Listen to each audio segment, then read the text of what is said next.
एउटा नेता र एउटा पार्टी त्यतिखेर मात्र सकिन्छ जतिखेर जनताले सक्याउँछन्, अरु कसैले सक्याउन सक्दैन। जुन दिन जनताले सक्याउँछन् कसैले ताकत लाउनु पर्दैन।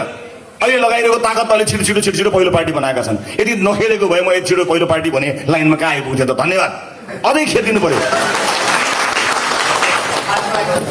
अघिल्लो पटक खेदाइले सर्वाधिक मतान्तरको नेता भएको थिए, सांसद भएको थिए।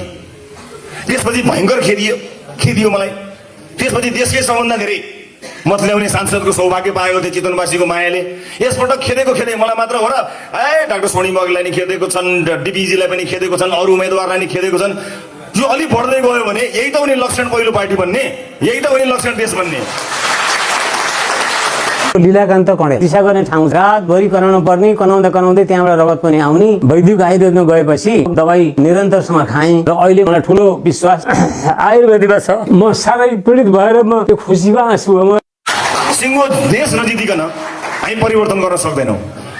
राष्ट्रपाले एकल बहुमतको सरकार बनाएपछि के गर्छ भन्ने कुरा यसका भाषण र यसका घोषणा पत्र मात्र हेर्न पर्दैन। राष्ट्रपाले पहिलो पटक नागरिकसँग सम्झौता करार गर्दैछ, कन्ट्र्याक्ट गर्दैछ। अरूले चाहिँ बोलेको कुराको जवाफ दिनुपर्ने अनि हामी चाहिँ चोकचोकमा गएर भन्नु लागेको भन्दै हिँड्ने जवाफ दिनु नपर्ने, त्यस्तो युगको अन्त्य गर्नुपर्छ। नेताले बोलेको कुरा पुरा गर्नुपर्छ अक्षरशः। पुरा गर्न नसक्ने भने कारण देखाउनुपर्छ। कारण चित्तबुद्ध भएन भने सजाय पाउनुपर्छ। बल्ल देश बन्छ। कुनै जिम्मेवारी पनि छैन, बोल्दियो हिँड्दियो सक्यो, त्यस्तो पाइँदैन। बोलिसकेपछि जनतालाई कथालो समाउने ठाउँ दिनुपर्छ। हामीले कन्ट्र्याक्ट गरेर तपाईँलाई कथालो समाउने ठाउँ दिएछौँ। अब त्यो कन्ट्र्याक्ट केही दिनमा हामी सार्वजनिक गर्छौँ। जति सक्ने त्यति बोलेपछि गर्ने, त्यसलाई अगाडि बढाउने विचार गरेका छौँ। अब सूचना, गलत सूचना, रङ इन्फर्मेसनहरूको बाढी चलेको छ। यसो गरेर उसो गर्यो भनेका छन्। फेरि यिनलाई के लाग्छ भने हामीले लेखिदिएको सक्यो राख्छौँ भन्न ठान्छन्। हामीले कविन्द्रलाई यसो भनेर लेखिदियो सक्यो भन्न ठान्छन्। तिनले सक्ने भए म 7-8 वर्ष अगाडि सकिसक्थेँ। आज भएर सक्न खोजे मलाई सकिन्न। एउटा नेता र एउटा पार्टी त्यतिखेर मात्र सकिन्छ जतिखेर जनताले सक्याउँछन्, अरु कसैले सक्याउन सक्दैन।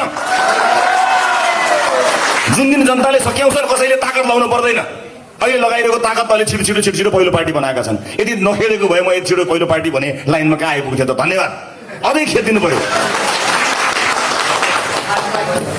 अघिल्लो पटक खेदाइले सर्वाधिक मतान्तरको नेता भएको थिए, सांसद भएको थिए। त्यसपछि भयंकर खेदियो मलाई। त्यसपछि देशकै सबभन्दा धेरै मत ल्याउने सांसदको सौभाग्य पाएको थिए चितवनवासीको मायाले।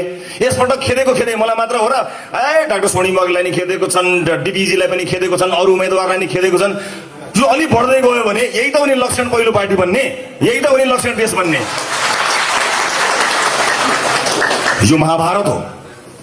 यहाँ कौरव पक्षमा उभिने कि पाण्डव पक्षमा उभिने छुट तपाईँहरूलाई छ। म यो बताइरहेको छैन कि हामी कौरव हौँ कि पाण्डव हौँ, त्यो जिम्मा पनि तपाईँकै हो। तर यो महाभारत चाहिँ हो। यो यस्तो महाभारत हो जहाँ रगतको एउटा थोपो चुइँदैन। यो यस्तो महाभारत हो जहाँ कुनै आमाले आफ्नो कोख रित्याउनु पर्दैन, कुनै महिलाले आफ्नो सिन्दुर पुस्नु पर्दैन। यो त्यस्तो महाभारत हो।